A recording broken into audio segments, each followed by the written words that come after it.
মোদিজি, অমিতজি এবং রাজনাথ সিংজি, আপনারা বাংলাদেশ সেনাবাহিনী যেটা দেখেছেন ৭২ সালের সেই সেনাবাহিনী এখন আর নাই। আমরা এখন যুদ্ধোপযোগী এবং যে কোনো শত্রু মোকাবেলায় প্রস্তুত। আপনারা আর আস্ফালন তুলবেন না।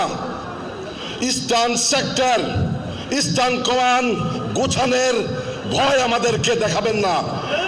শুধু আমরা সশস্ত্র বাহিনী নই, ১৭ কোটি জনতা আছে আমাদের সাথে, আপনাদেরকে সীমান্তেই রুখে দিতে।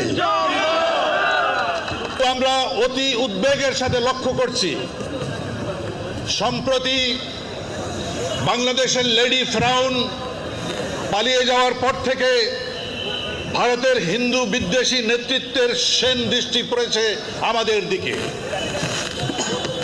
তাদের ইদানিংকালের বিভিন্ন কর্মকাণ্ড এটা সুস্পষ্টভাবে প্রমাণ করে। তাদের সর্বশেষ উদ্যোগ ছিল আগরতলা এবং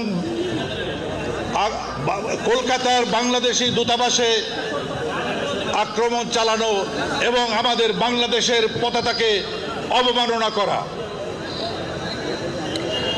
আমরা এই সমস্ত ঘটনাগুলিকে আমাদের স্বাধীনতা ও সার্বভৌমত্বের প্রতি হুমকি হিসাবে মনে করছি।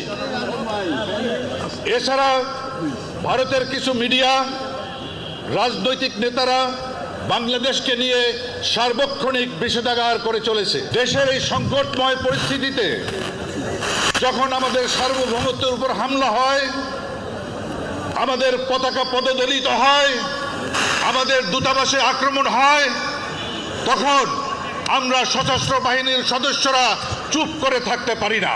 ভারত তো দূরের কথা, আমেরিকা আমাদের সাথে টিকবে না ইনশাআল্লাহ। আমরা বলছি 4 দিনের মধ্যে আমরা কলকাতা দখল করে নেব ইনশাআল্লাহ।